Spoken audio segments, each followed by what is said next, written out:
حضرات، آج کی ہماری گفتگو ہے آپ کیسے پڑوسی ہیں۔ آپ اپنی ذہن کے مادے کو حاضر کر کے سوچیں اور اپنے دل پر ہاتھ رکھیں اور سوچیں کہ ہم کیسے پڑوسی ہیں۔ اب یہ میری گفتگو سن کر اپنے پڑوسی کی طرف نظر مت کر لینا، ذہن آپ کا اپنے پڑوسی کی طرف چلا جائے، بلکہ اپنے آپ کو دیکھو کہ ہم کیسے پڑوسی ہیں۔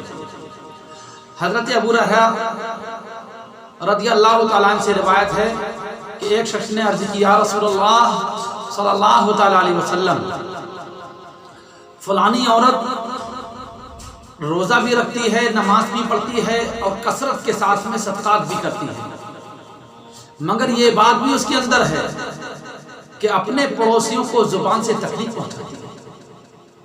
تو سرکار مدینہ صلی اللہ تعالیٰ علیہ وسلم نے ارشاد فرمایا، وہ جہنم میں ہے، وہ جہنم میں ہے۔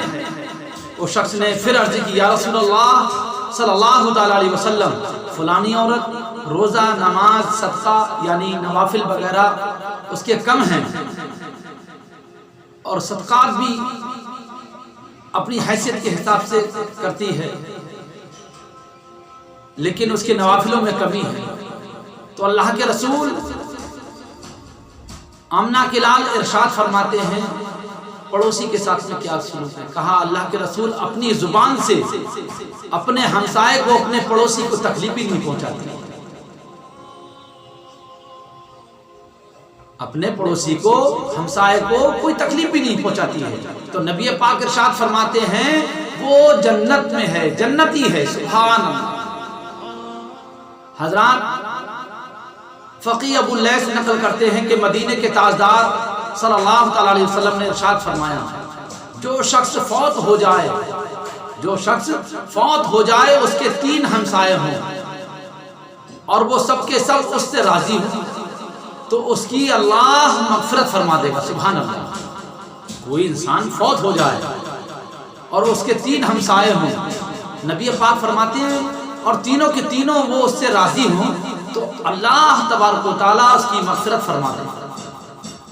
حضرت عبداللہ بن مسعود سے مروی ہے کہ ایک شخص نے نبی پاک صلی اللہ تعالیٰ علیہ وسلم کی خدمت میں عرض کیا، یا رسول اللہ مجھے یہ کیسے معلوم ہوگا، مجھے یہ کیسے معلوم ہوگا کہ میں نے اچھا کیا ہے یا برا کیا ہے؟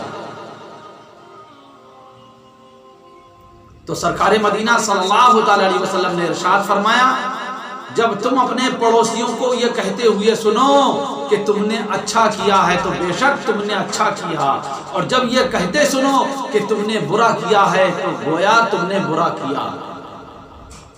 یعنی کہ تمہاری خوبیاں، تمہاری اچھائیاں تمہارے پڑوسیوں سے پتہ چلتی ہیں۔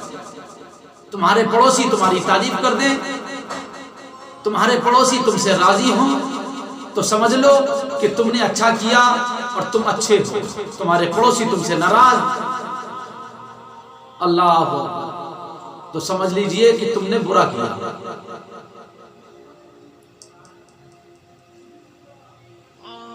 حضرات، پڑوسیوں کا بہت بڑا حق ہے اور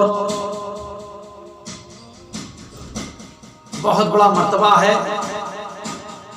اللہ کے رسول صلی اللہ تعالیٰ علیہ وسلم ارشاد فرماتے ہیں کہ جس نے اپنی زبان سے، اپنے ہاتھ سے اپنے پڑوسیوں کو ناراض رکھا، پریشان کیا، اگر پڑوسی اس کی وجہ سے پریشان رہتا ہے تو وہ جہنمی ہے۔ اللہ کے رسول صلی اللہ تعالیٰ علیہ وسلم فرماتے ہیں۔ اور کسی بزرگ سے کسی نے کہا کہ حضور آپ کے گھر میں چوہے ہیں تو آپ ایک بلی رکھ لیں۔ ان بزرگ نے جواب میں کہا کہ مجھے اس بات کا اندیشہ ہے کہ جو چوہے بلی کی آواز سن کر خوفزدہ ہو کر کہیں ایسا نہ ہو میرے پڑوسی کے گھر میں بھاگ جائیں، اور جو بات مجھے خود ناپسند ہے،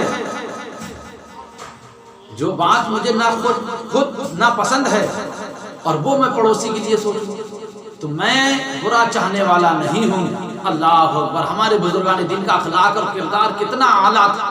اللہ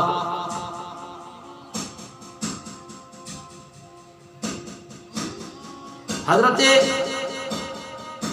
ام المومنین حضرت عائشہ صدیقہ رضی اللہ تعالیٰ عنہ سے مروی ہے، فرماتی ہیں میں نے نبی پاک صلی اللہ تعالی وسلم کی بارگاہ میں عرض کی، یا رسول اللہ صلی اللہ تعالی علیہ وسلم، میرے دو پڑوسی ہیں، میں ان میں سے کسی کو ہدیہ بھیجا کروں. آقا صلی اللہ تعالی وسلم نے ارشاد فرمایا جس کا دروازہ تمہارے دروازے سے نزدیک ہے اس کے پاس ہدیہ بھیجو. سبحان حضرات، اور اس بات پر آپ ذرا غور فرمائیں، نبی پاک فرماتے ہیں جس کی وجہ سے اگر پڑوسی آپ کا آپ سے ناراض ہے، پریشان رہتا ہے، آپ کی زبان سے، آپ کی شرارتوں سے پڑوسی پریشان رہتا ہے، تو نبی پاک ارشاد فرماتے ہیں وہ جہنمی ہے. اللہ اکبر. حضرت مالک بن دینار کے پڑوس میں ایک یہودی رہا کرتا تھا. اس نے دیکھا کہ مسلمان میرے پڑوس میں ہے، اس کو کیسے تنگ کیا جائے، کیسے بھگایا جائے، تو وہ روز اپنے دروازے سے کیچڑ اٹھا کر آپ کے گھر میں پھینک دیا کرتا. آپ نے ایک دن دیکھا، 2 دن دیکھا، 3 دن دیکھا، آخرکار آپ بازار سے ایک ٹوکری لے کر آئے، ایک جھاڑو لائے اور جو بھی گندگی ملتی اسے باہر پھینک دیا کرتے تھے. دن گزرتے گئے، مہینہ گزرتا گیا، ایک عرصے کے بعد اس کا روز معمول یہ تھا، روز گندگی اٹھاتا آپ کے گھر میں پھینک دیتا، روز گندگی اٹھاتا آپ کے گھر میں پھینک دیتا. آخرکار ایک مرتبہ جب وہ پریشان ہو گیا، کیا بات ہے روز گندگی پھینکتا ہوں، لیکن ایک مرتبہ بھی انہوں نے مجھ سے نہیں پوچھا کہ تمہارا میرے گھر میں گندگی ملتی ہے، کہیں میرے بھائی تم تو نہیں پھینکتے، کون پھینکتا ہے، کوئی بات ہی معلوم نہیں تھی. آخر کیا بات ہے. حضرات اتنے میں آخر ایک مرتبہ آپ دروازے سے نکلے، آپ کو پکڑا. اس یہودی نے کہا حضور یہ بتائیے آپ کے گھر میں آپ کو گندگی نہیں ملتی، کیچڑ نہیں ملتی ہے؟ کہا ملتی ہے. کہا آپ کو برا نہیں لگتا؟ کہا برا تو لگتا ہے، گندگی ملتی ہے، لیکن گھر میں میرے ٹوکری ہے، جھاڑو ہے، میں اس کو صاف کر دیتا ہوں، پھینک دیتا ہوں. کہا آپ کو غصہ نہیں آتا؟ آپ کو غصہ نہیں آتا؟ فرمایا میرے پیارے اللہ تبارک و تعالیٰ کا فرمان عالی شان ہے، میرا پروردگار ارشاد فرماتا ہے وَالْكَاظِمِينَ الْغَيْظَ وَالْعَافِينَ عَنِ النَّاسِ وَاللَّهُ يُحِبُّ الْمُحْسِنِينَ. غصہ پینے والے کو اور لوگوں کو معاف کرنے والے کو اللہ تبارک و تعالی اپنا دوست رکھتا ہے، محبت فرماتا ہے. جو لوگ غصہ پیتے ہیں، لوگوں کو معاف کرتے ہیں، اللہ ان سے محبت فرماتا ہے. اللہ اکبر. یہ اخلاق کردار دیکھا اور آپ کے قدموں پر گرا، کلمہ پڑھ کر مسلمان ہو گیا. حضور آپ کا واقعی سچا دین ہے، کلمہ پڑھا مسلمان ہو. ہمارے بزرگان دین کے صحابہ کرام کے اخلاق اور کردار ایسے تھے کہ ہمارے اخلاق اور کردار کو دیکھ کر کے لوگ کلمہ پڑھتے. اللہ.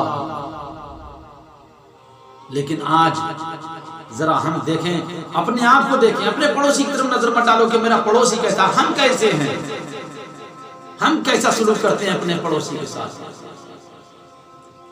تبھی تو شاعر نے کہا سامان تجارت میرا ایمان نہیں ہے، اور ہر در پہ جھکے سر یہ میری شان نہیں ہے.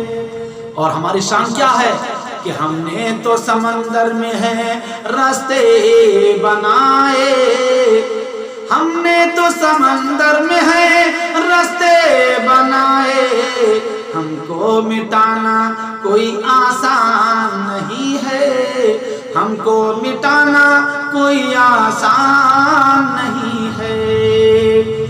اور ماشاءاللہ بڑا پیارا شعر ہے کہ اللہ میرے گھر کی برکت نہ چلی جائے، اللہ میرے گھر کی برکت نہ چلی جائے، دو روز سے گھر میں کوئی مہمان نہیں ہے، اور سامان تجارت میرا ایمان نہیں ہے۔ تو حضرات گرامی، اللہ کے رسول صلی اللہ علیہ وسلم کا فرمان عالی شان کہ جس کی زبان سے، جس کی شرارتوں سے، جس کی وجہ سے پڑوسی اس کا پریشان رہتا ہو، تو حضرات اللہ کے رسول ارشاد فرماتے ہیں وہ جہنمی ہے۔ تو حضرات ہمیں اپنے آپ کو دیکھنا چاہیے کہ ہم کیسے پڑوسی ہیں، ہم کیسے ہیں۔